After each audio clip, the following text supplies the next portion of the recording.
চারপাশের অপরূপ প্রাকৃতিক সৌন্দর্য উপভোগ করতে করতে আমরা এখন চলেছি গঙ্গোত্রীর পথে।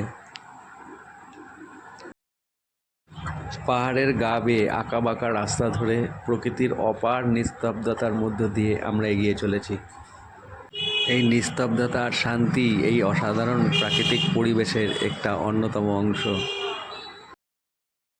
তাই চলুন আর কথা না বলে এই শান্তি আর নিস্তব্ধতাকে হৃদয়ঙ্গম করি।